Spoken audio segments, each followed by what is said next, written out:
So you want to be an energy healer or a spiritual coach, but we're having some fears and some trepidations about creating content online and just being involved in social media in the first place. This is a question that was posed by one of my academy students, and if we do not want to be in social media, how exactly do we run a business then? And so I'm going to give a couple different examples of what we can do here. First, we need to be asking ourselves, why do we not want to be on social media? Her reason was a little bit different. Okay, but asking ourselves why, because oftentimes it is a self-concept thing. We're worried about looking stupid or dumb. We need practice. We're worried about other people's comments about sounding silly or that we don't know what we're talking about, also known as imposter syndrome.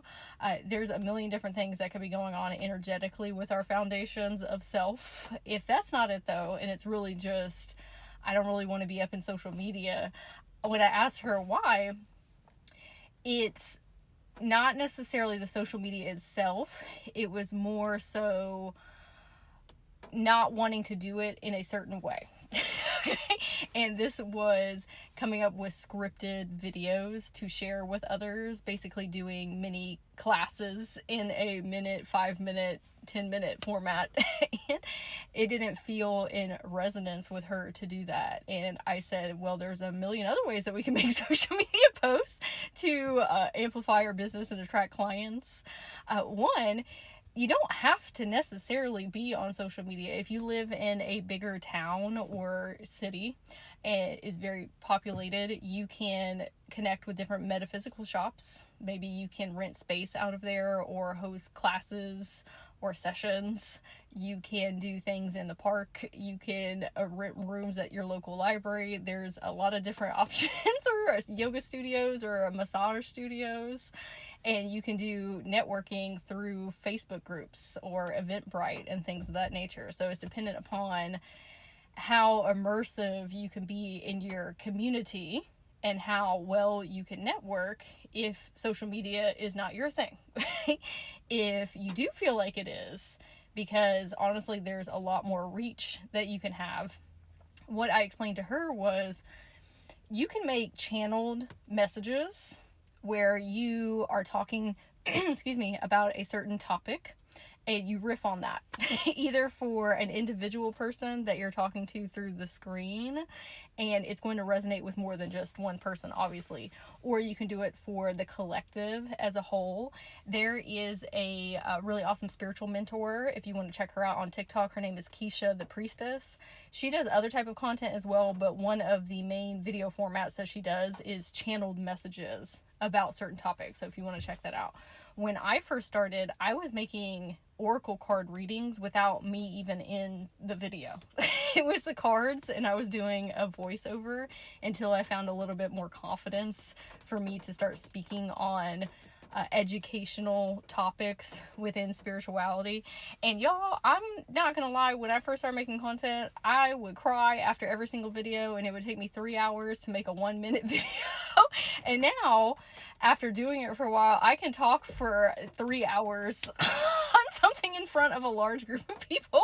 But that took me a lot of time and practice to be able to get to that level, right? Confidence is not something that you have beforehand. It's after you take the action that you acquire that. There is a person called Activations with JJ. She does meditations and talks. Her face is not even in the videos. Now, she does make content, with her face on there, but the majority of hers is audio.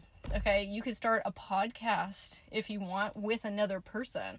I did that in the beginning of my business because I understood how important networking was and learning from other energy healers and coaches and immersing myself in their communities as well. So I would ask them to come on and I would interview them. And it was called Soul Sessions. You can find it on my YouTube channel from the way back in the day. And yeah, it was really nerve-wracking to do that and to ask, but I knew it was going to help me grow and evolve, and so I did it anyway. That's a good mantra for you to have. I'm afraid, but I'm going to do it anyway. Or I'm experiencing fear and I'm going to do it anyway. You can also simply talk about your experiences in life. That makes you an authority on the things that you were talking about because you have lived and breathed those experiences, and you can share your tools and resources with other persons. It doesn't always have to be so formal. And it doesn't have to be like this class type of structure. You can really just get on and talk about yourself and what you have lived through.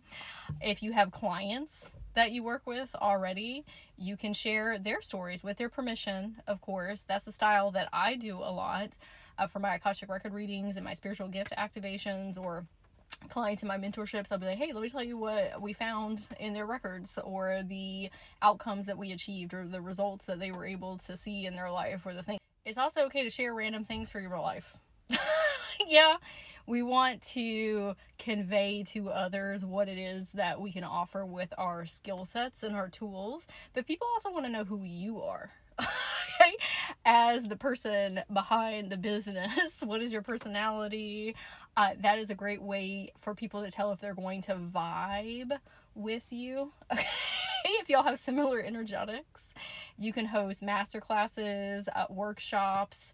You can do closed Zoom sessions with people one-on-one or in groups, or you can go live on Instagram or TikTok. There are literally so many things that you can do, but it does take you trying those sometimes to see what it is that you like and what you don't like. There are a lot of things that I have implemented that I was a little bit wary about at first, or nervous about at first, and then I do it. I'm like, oh wow, this is so easy. This comes very natural to me. But it was my anxiety that was telling me like, oh, we're probably not going to be good at that. We're not going to like it.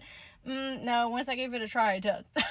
And I have tried almost every single one of the examples that I have shared today to figure out what is it that I love and enjoy doing. What helps me show up at my best capacity for other people. That's a general rule that we need to have as well. Like, it's great to help others, but it needs to be something that lights you up when you're doing it in order for it to be sustainable and for it to give you fuel and also the confidence to do it in the first place.